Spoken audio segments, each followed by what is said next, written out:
Good to see everybody. Today, the Biden-Harris administration is approving student loan relief for more than 150,000 borrowers, bringing the total number of Americans who have had their student debt approved to be canceled by the administration to over 5 million people. These 150 borrowers include almost 85,000 borrowers who attended schools that cheated and defrauded their students, 61,000 borrowers with total and permanent disabilities, and 6,100 public servant workers.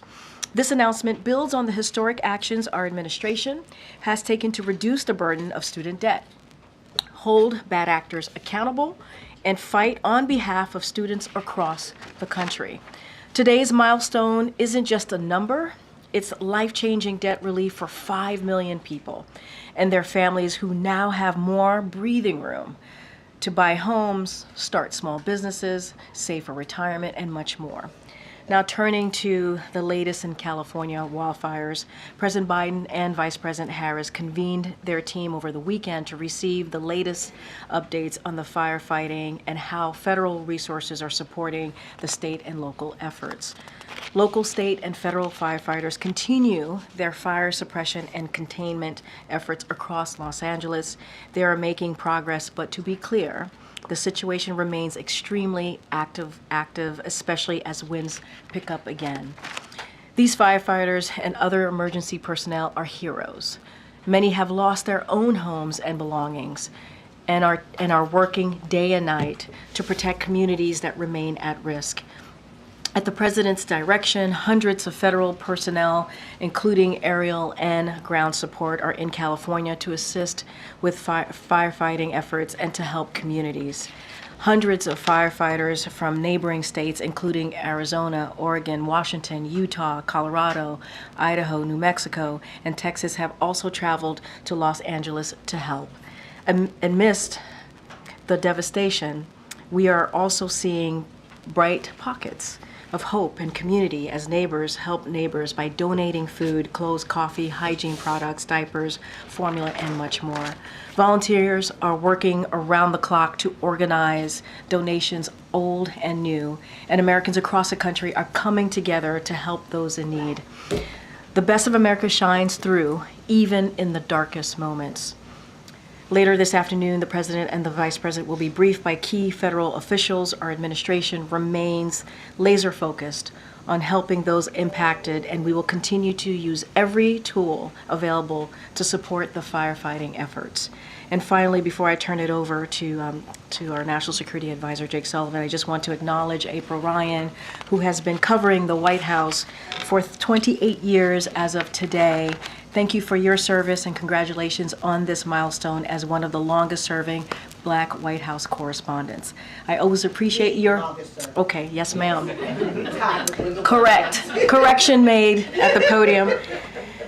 The longest-serving Black White House correspondents. Congratulations. We always appreciate your tough questions, our back and forths, and your persistence in this room. And so congratulations. And with that, I have our National Security Advisor, Jake Sullivan, to speak more about the foreign policy speech today and any of your questions. Thank you very much, and good afternoon. April, congratulations on being the longest-serving Black White House correspondent. I also appreciate your tough questions, but I especially appreciate your easy questions, so if you have any of those today, I'd be happy to take them. As Karine just noted, later today, President Biden will deliver an address at the State Department on the United States' position in the world as he hands it off to the incoming administration. The State Department, as many of you know, is where President Biden delivered his first foreign policy address in February of 2021. And it was a very different world then. We were still in the midst of a devastating health and economic crisis, with our alliances fraying and fragile, and our competitors and adversaries on the march growing stronger. And the President spoke at that time about the urgency of meeting the challenges of this world in a period of profound transition and change. The post-Cold War era had ended. The United States was in a contest for what comes next, economically, technologically, and with respect to our values and vision for the world. A time of change and transition like that has brought geopolitical turbulence, technological disruption, the pressures of an energy transition, and more. We've had a lot thrown at us. But as we pass the baton to our successor, the President will report with confidence that America is winning that contest for the future. If you look around the world today and you ask the question, which country is the most dynamic and innovative, the most attractive to partners and friends, the most capable of marshaling solutions to the big challenges we face, who's leading the world in technology, who's had the strongest economic recovery? The answer to all of these questions is clear, indisputable, and the same. It's the United States of America. So in his address this afternoon, you'll hear the President lay this out. And basically, it boils down to a series of simple questions. Are our alliances stronger? Yes. Are our adversaries weaker and under greater pressure, even as they align more closely? Yes. Did we improve our strategic position in the long-term competition with China? And did we do so while stabilizing the relationship so that we're not tipping over into conflict? Yes. Did we begin to reverse a long-term trend and revitalize our defense industrial base and diversify our supply chains for critical goods? Yes. Did we strengthen the engines of American economic and technological power? Yes. And did we do all of that while keeping America out of war? Yes. The President fundamentally delivered on his promise to invest in America, including in our manufacturing base to produce the world's most advanced semiconductors and other strategic technologies. In fact, our cutting-edge technologies, AI, biotech, quantum, and others, are the envy of the world. When the President took office, many of you were writing that China's economy was on track to surpass America's economy by the end of the decade or shortly thereafter. Now, on current course and speed, they're unlikely to ever surpass us. America's alliances, meanwhile, have actually never been stronger in Europe and in Asia. NATO is bigger, more unified, and our allies are stepping up to pay their fair share. Our Asian alliances are more robust and now more tightly linked than at any point in history. Russia tried to conquer Ukraine, to wipe it off the map. But thanks to Ukrainian bravery and our support, Russian forces are bogged down in Ukraine at enormous cost with over 700,000 casualties in the war. And Ukraine stands free, Kyiv stands free, and Ukraine will emerge from this war a strong, sovereign, independent nation rooted in the West. This has been made possible by the unity of the alliance that President Biden built and rallied, and a massive effort led by the United States on a scale not seen since the Second World War to equip a partner with the military capability it needed to defend itself against a brutal invasion by a much bigger neighbor. Even as we competed fiercely with China, the President actually opened and deepened diplomatic channels with Beijing, including new military-to-military channels that help us manage this competition and prevent it from veering into confrontation or conflict. In the Middle East, we've stood in defense of our friends and we've stood up to our enemies. We built and acted alongside an unprecedented coalition to directly defend Israel in the face of Iranian aggression. Iran is now at the weakest point since 1979. There is a ceasefire in Lebanon and the possibility of a new political future with a new president. Russia and Iran's lackey in Syria, Assad, is gone. And we are now at a pivotal point in the negotiations for a hostage deal and ceasefire in Gaza. The President spoke with Prime Minister Netanyahu yesterday and just got off the phone with the Emir of Qatar. He'll be speaking soon also with President Sisi of Egypt. We are close to a deal, and it can get done this week. I'm not making a promise or a prediction, but it is there for the taking, and we are going to work to make it happen. Now, there are serious and ongoing challenges in the world. The Houthis continue to represent a clear and present danger. ISIS is trying to use the fall of Assad to regenerate after years of sustained pressure and the degradation of its networks. North Korea remains the same menace it has been for many years across many administrations. China's cyber attacks are a continuing threat, and more. But we have the capacity and the wherewithal and the friends and allies to meet these challenges.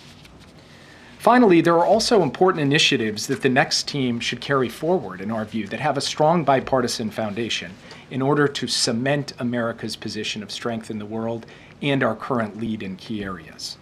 The work we've started to revitalize our defense industrial base, the steps we've taken to protect America's foundational technologies from being used against us by our competitors, the major global infrastructure initiative that provides a long-term alternative to China's Belt and Road.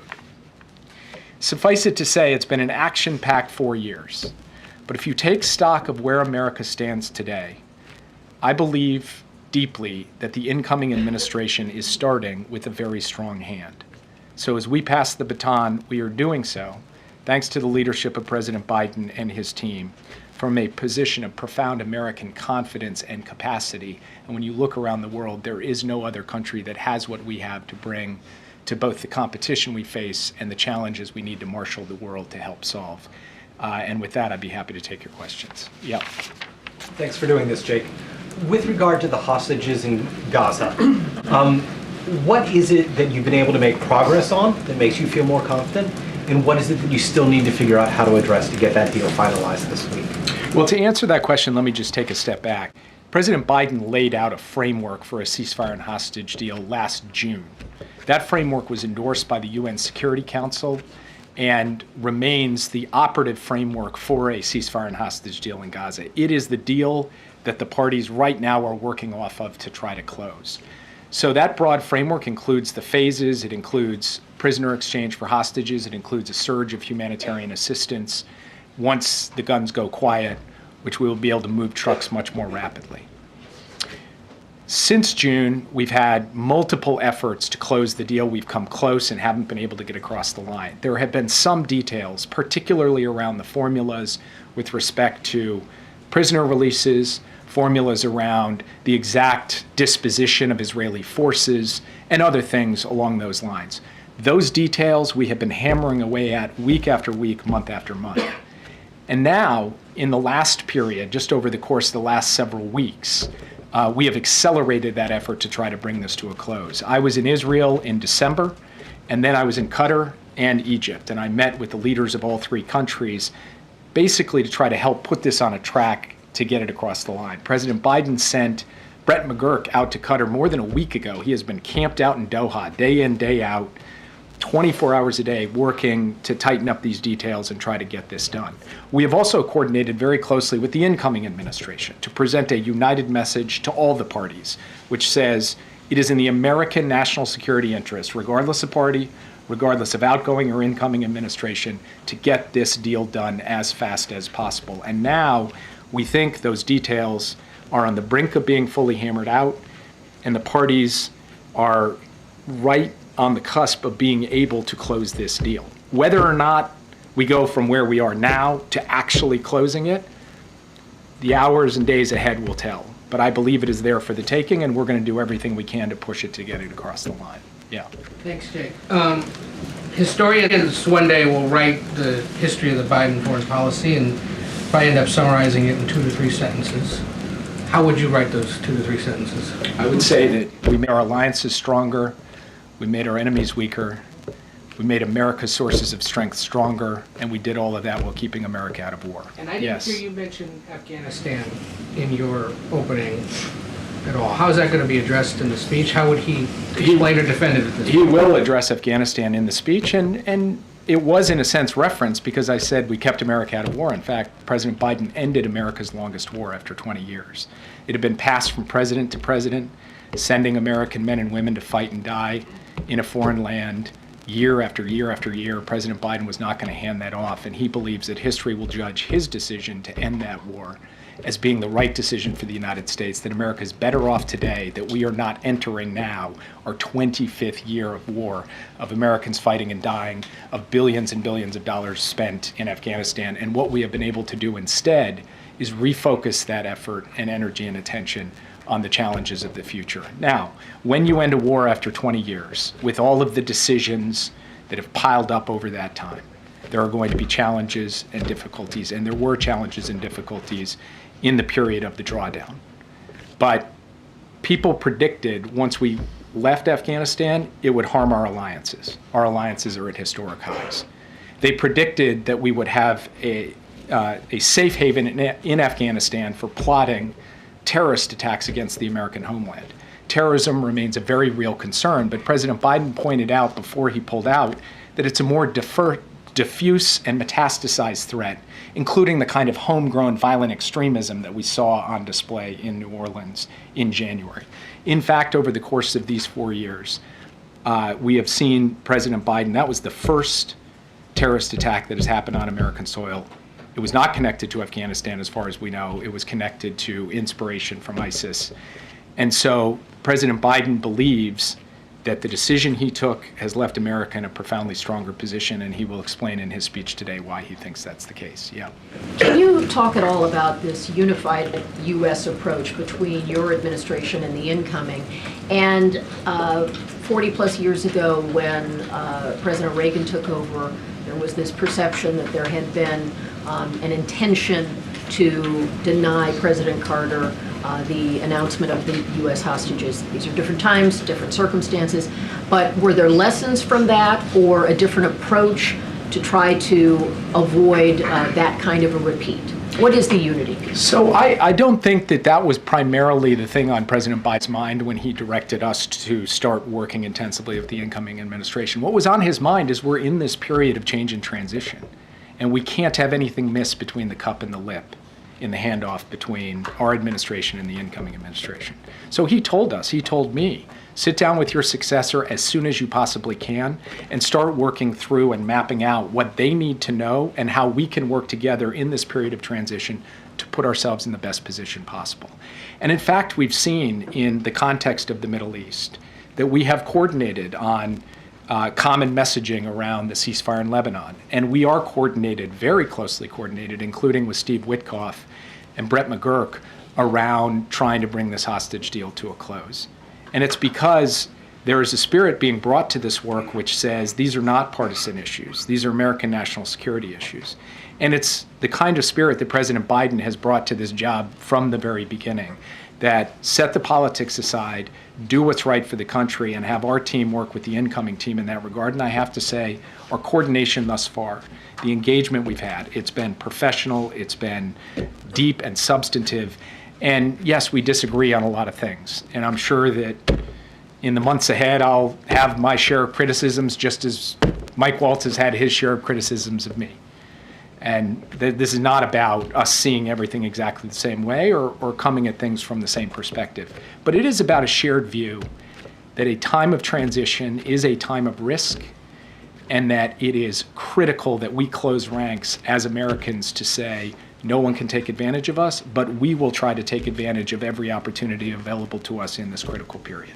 Yeah. Are there any assurances in the latest iteration of what's being discussed in this hostage and ceasefire deal? Are there assurances that the Americans who are alive will be released as part of this phase of releases? So obviously we have been focused on ensuring that all of the Americans ultimately come home. That is part of the objective that President Biden set forth. It is part of the phases of this hostage deal that all of the Americans come home. Now, what they are working through and hammering out are the details of the precise sequencing of people coming out over the course of the weeks and months of this deal.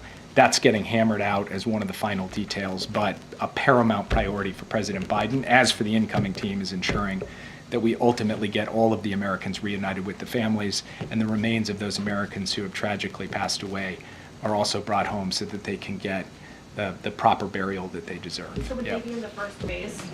So, like I said, the details of how exactly this is going to play out are being hammered out in the end game, and I can't report to you exactly how it will play with each of the Americans. Yeah. Jake, thanks for being here.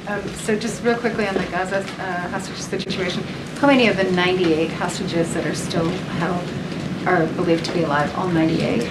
I have to refer you to the Israelis, who have been taking the lead in terms of characterizing their best assessment, which is combined with our best assessment of the answer to that question. We have a good sense, we believe, with respect to the Americans, but in terms of that broader universe, particularly the Israeli hostages, they'd be in the best position to answer your question. That's right, Jake. I just wanted to ask you another question that has to do with the timing and the sequencing of some of the things that the administration has been announcing. We've seen oil prices jump as a result of the tightened sanctions. Was there any, and then we've got other things happening now, sort of new restrictions on AI and chips that are all coming in the kind of final days of this administration. Can you say a word to your thinking about the timing And then also, whether you expect from where you sit right now that oil prices are going to stay high and that American consumers will sort of bear the brunt of that decision.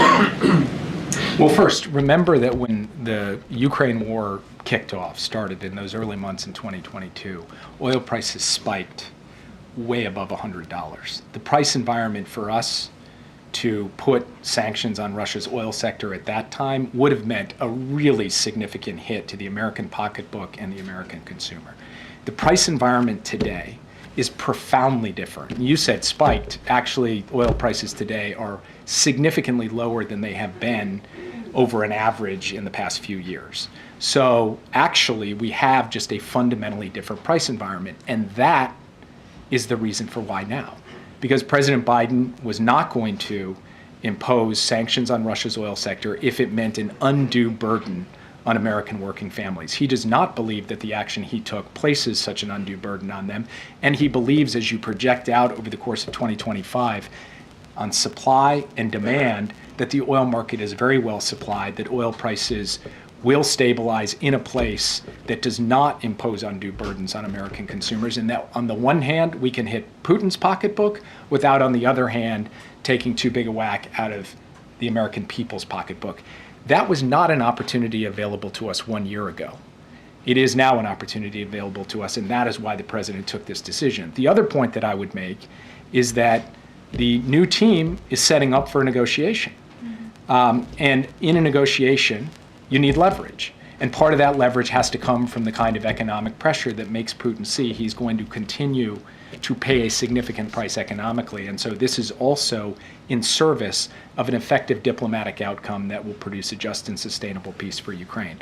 With respect, did you coordinate that with the incoming team? I'm not going to say we coordinated it, but we informed them of what we intended to do because we were trying to maintain transparency through the transition and share with them the actions that we are taking in advance so that they aren't surprised by any of them. That also goes for the AI diffusion rule.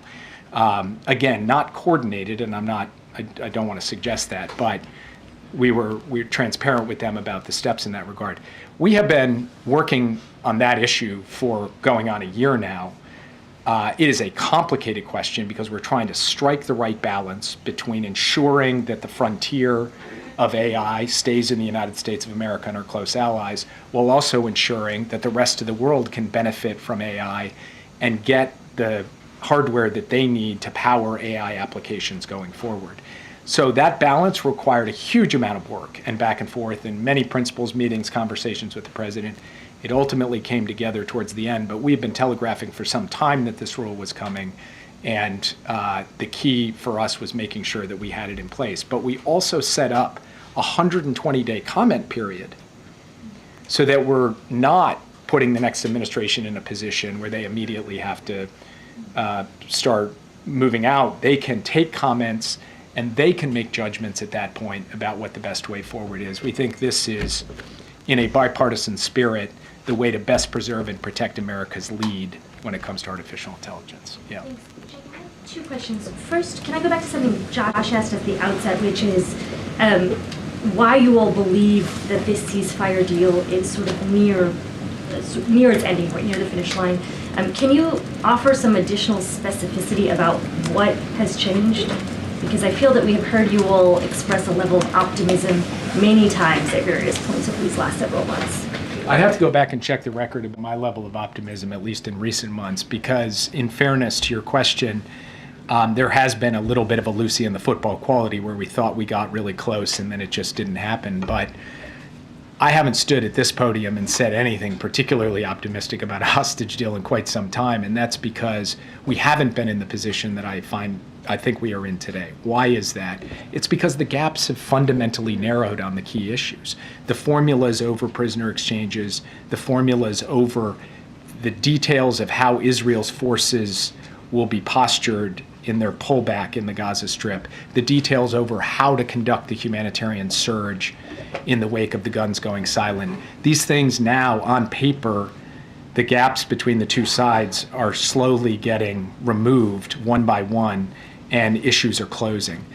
I think there's a couple of reasons for why this is happening, the biggest one of which is that Israel has achieved its substantial military objectives in Gaza, and Hamas has suffered catastrophic losses, military losses over the course of the conflict. And when you put those two factors together, we believe that the time is ripe to get a deal and to have it close.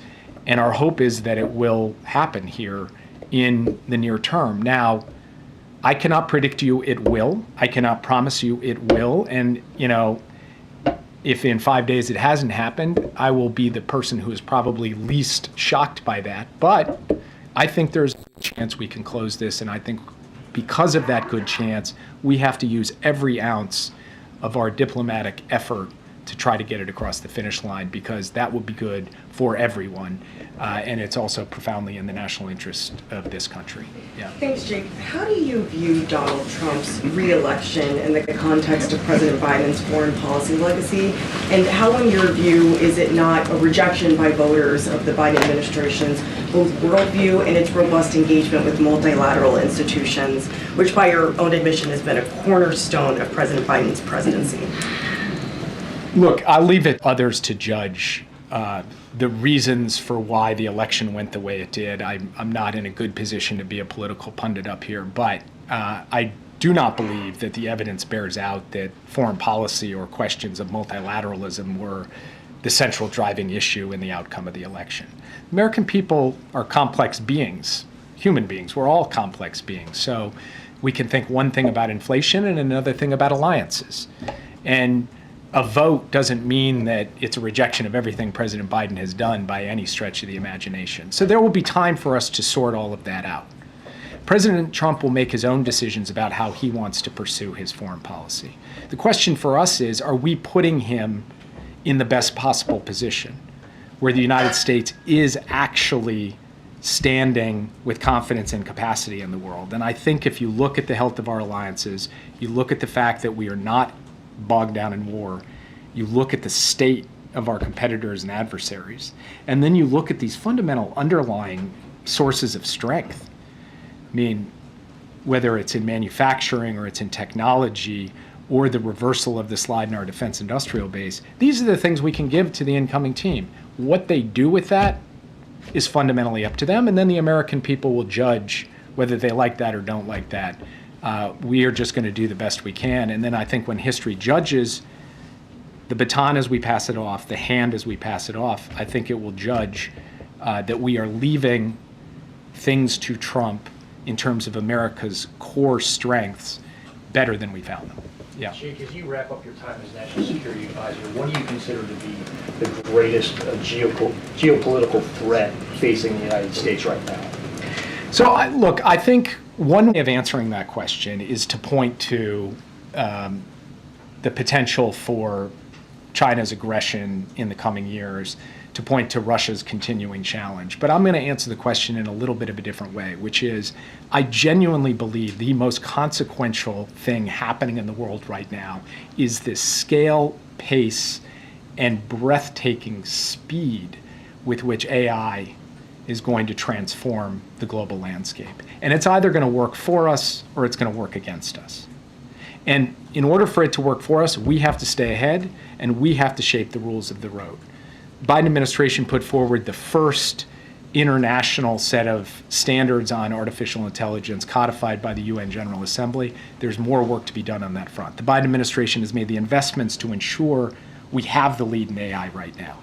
But if it's China, not the United States, determining the future of AI on the planet, I think the stakes of that are just profound. And so I hope that the new administration, because this shouldn't be a partisan issue at all, sees that challenge and that opportunity and seizes it so that it's America making technology work for us rather than adversaries make technology work against us. Yeah. When President Biden spoke at the State Department 4 years ago, he said that American leadership must meet this new moment of advancing authoritarianism, including the growing ambitions of China to rival the United States and the determination of Russia to damage and disrupt our democracy. Now, 4 years later, President Biden will be leaving office and handing the reins to a man who he has repeatedly characterized as an authoritarian, as a threat to American democracy. How can you say that by President Biden's metric, his administration has met those goals if he's handing the reins off to someone who he's described in those terms? Well, first of all, American democracy includes elections, and there was an election in 2024. President-elect Trump won that election. Unlike in past circumstances, the outgoing administration is not challenging the democratic legitimacy of that victory. President-elect Trump won the election. So that's point one. Point two, you mentioned China and Russia. You know, I'm obviously biased, but I just think an objective read on the situation from when we come into today about the position of the United States in the long-term competition with China. If you look at 2021 and you look at 2025, we are much better positioned than we were 4 years ago. And we are supporting our friends and allies in the same way in both the Indo-Pacific and Europe as well as elsewhere. And when you look at what we have rallied to push back against Russia's desire to remove a major country from the map in Europe, we have said we are going to stand up to Russian aggression in a serious way. Now, what comes in the period ahead with respect to America's democratic institutions, the choices of the incoming team, we will have to see. I can't judge that in advance. All I can say again is what we are giving that team and what there is to be able to work with, and that's what the president will reflect on today. One follow-up. AP reported recently that the incoming team under Representative Walz is asking career civil servants, detailees, who they voted for in the last election. Is that an appropriate question that civil servants should be asked? I have not heard that directly from Mike Waltz or from anyone on the incoming team, so I'm not going to answer what seems to be speculation in the media. What I will tell you is this, and I mean this from the bottom of my heart. The National Security Council staff is made up of career professionals by and large. There's a small number of political appointees who will leave when this administration leaves. But the overwhelming majority of the NSC staff are career professionals from the Defense Department, the intelligence community, the State Department, the Energy Department, the Department of Homeland Security, across the board. These are patriots. They are people dedicated to the national interests of this country, and they have served without fear or favor for both Democratic and Republican administrations. And many of them have raised their hands to say, I'm ready to stay and keep serving. From my perspective, when we inherited the team from the Trump administration, I said, I want those patriots. I want those people working for us, regardless of their political affiliation. The incoming administration will have to make its own decisions. Yeah. Jake, going back to AI and a couple other questions, as you're saying that it's a huge national security issue, is there a concern about how it does not, AI is, on the national security front, is not accurately depicting or scanning people of color, because we are understanding civil rights groups are very upset about that, how it's misidentifying. Is that a concern with national security as well? Yes, it is, of course. It's if you think about the series of concerns that are raised by the advent of artificial intelligence, they range across economic, military, and social risks. One of those is bias.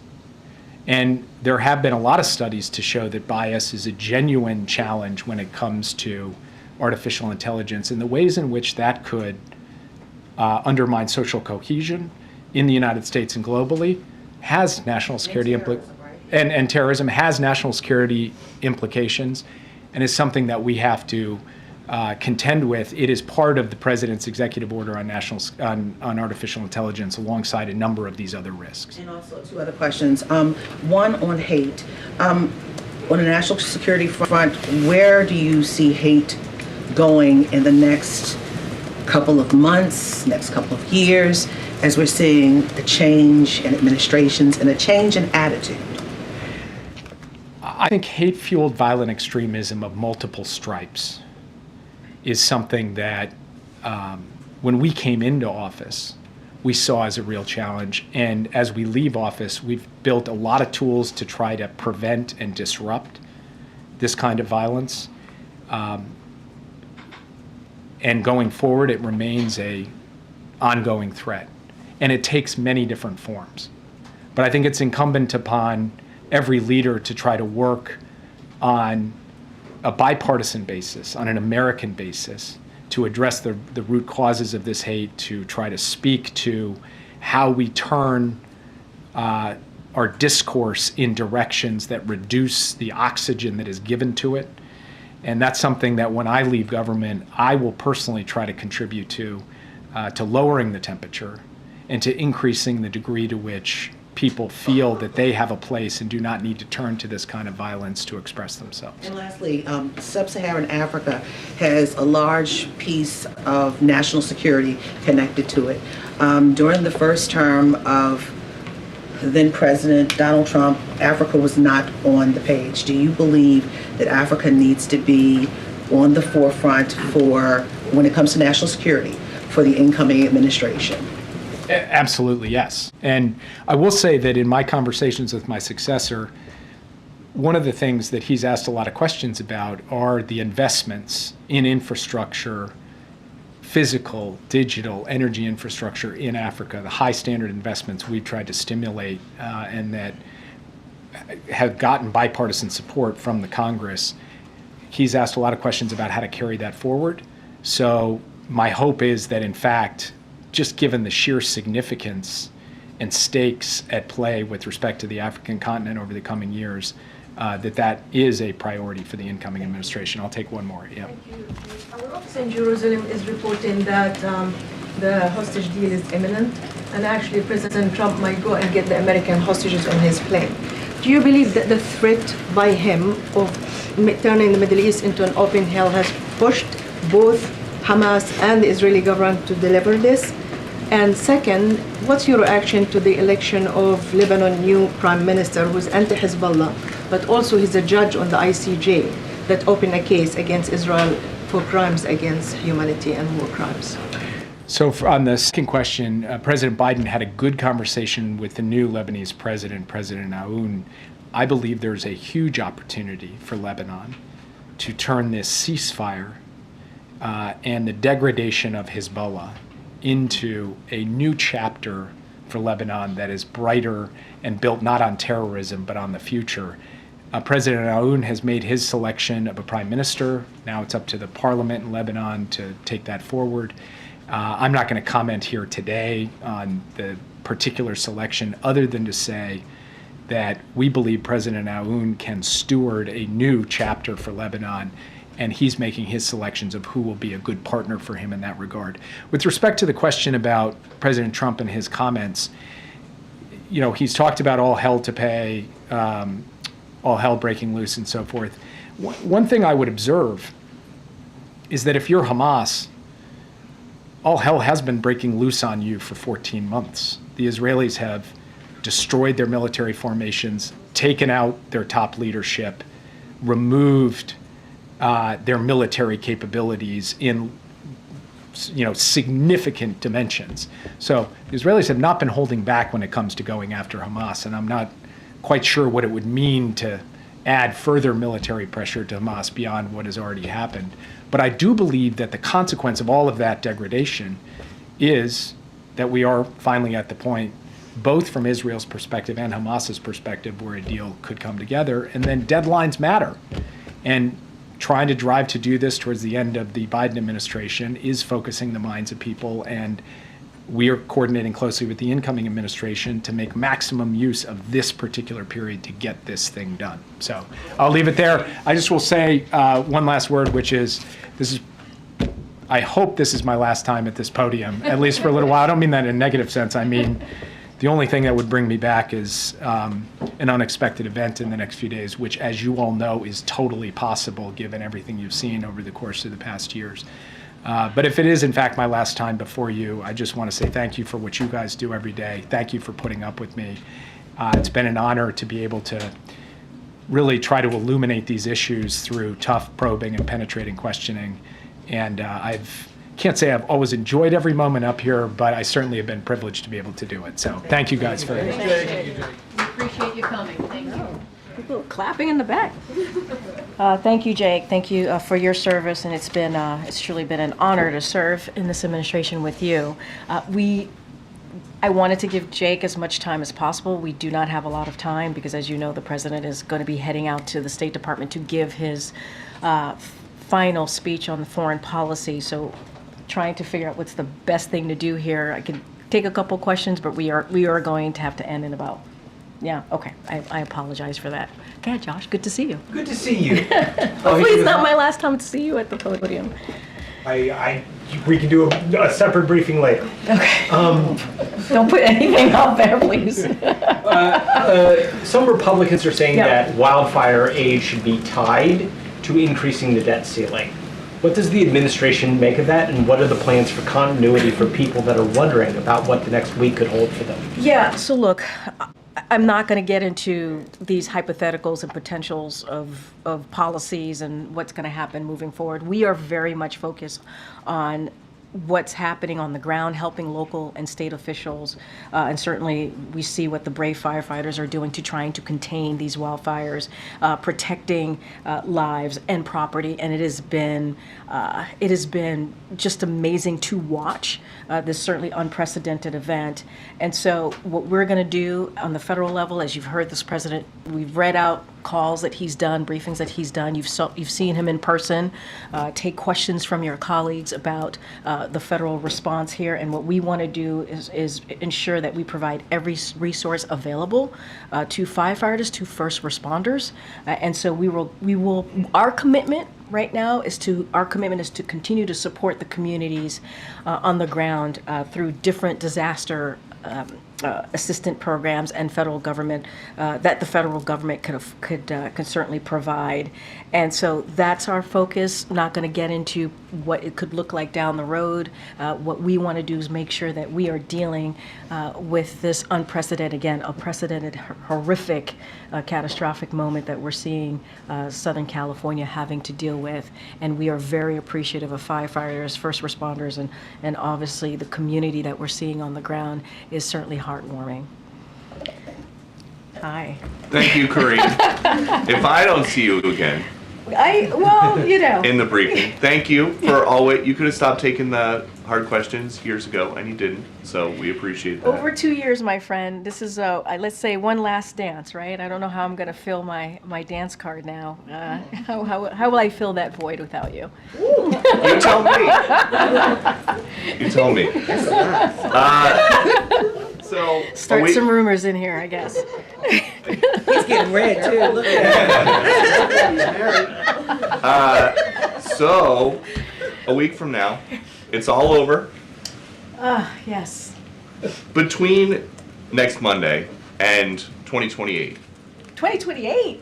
Who's the leader of the Democratic Party? Oh my goodness, wow. That is for people much smarter than I to make that assessment, that decision. Obviously, voters will decide. That is not something for me to decide. I could say right now, in this moment, in this room, as I'm looking at the clock as it's counting down, because we have to leave shortly, you have the President Joe Biden, who is obviously the president and the leader of the Democratic Party. I do not have I cannot predict the future, so that is not something that I'm going to do from here. So, no leader of the party. That's not what I said.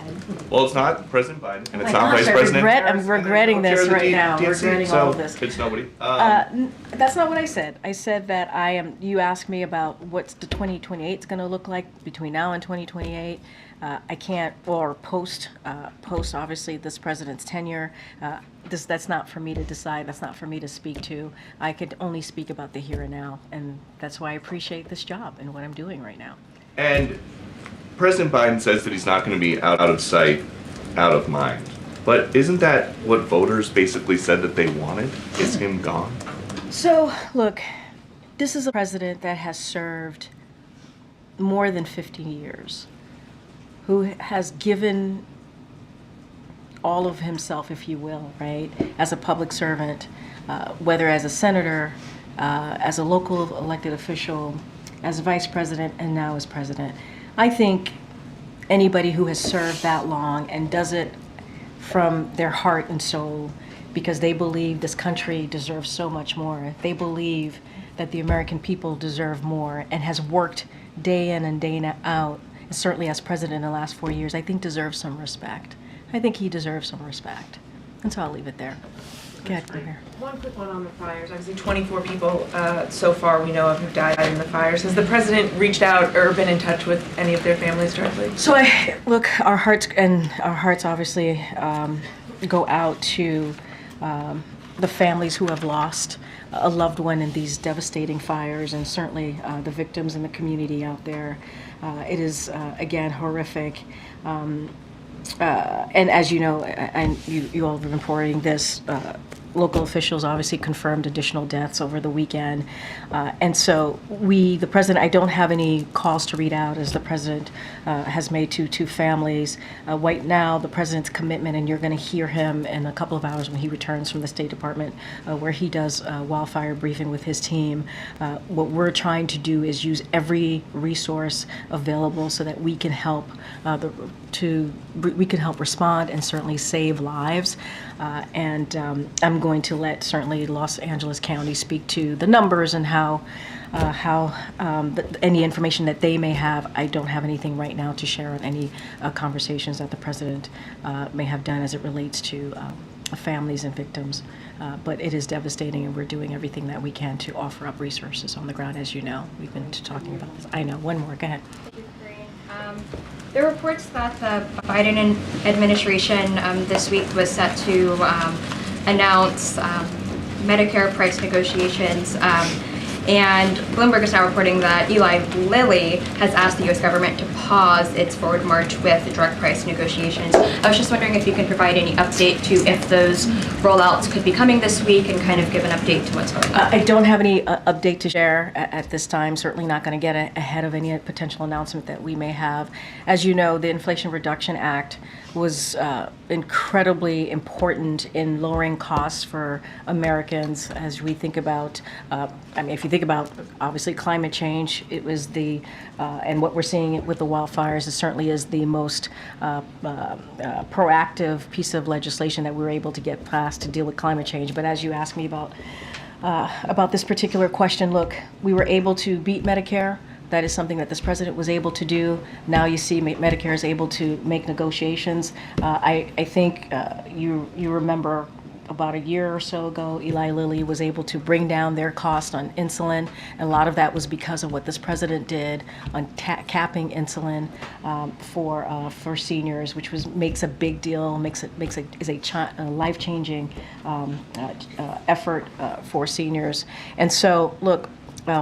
Not going to get ahead of any potential announcement, don't have anything to share, but lowering costs on medical prescription drugs, making sure that we make things more affordable for Americans, that is something that the president has put at the center when he talks about his economic policy and certainly moving forward. I don't have anything beyond that.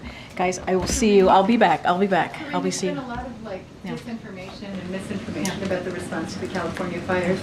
In the case of the hurricanes Helene and Milton, there was some finding that Chinese and other foreign countries were amplifying messages, or do you have any evidence of that? So I don't have any evidence to share with you on that piece, but what I will say about misinformation and disinformation, it is incredibly dangerous, as we all know, as we're trying to provide resources, as we're trying to, folks on the ground, local officials are trying to make sure that they're keeping people safe who are dealing with this wildfires. It gets in the way of that. It puts people's lives in danger. And so certainly we're going to continue to call that out, and it is something that needs to stop. As far as if any countries that are behind that, I can't speak to that at this time, but certainly we need to continue to call out the misinformation, disinformation. It is dangerous. It puts people's lives at risk, and it needs to stop. All right. Thanks, everybody. Thank you. You've got at least one more this week, right? Yeah. I'll be back.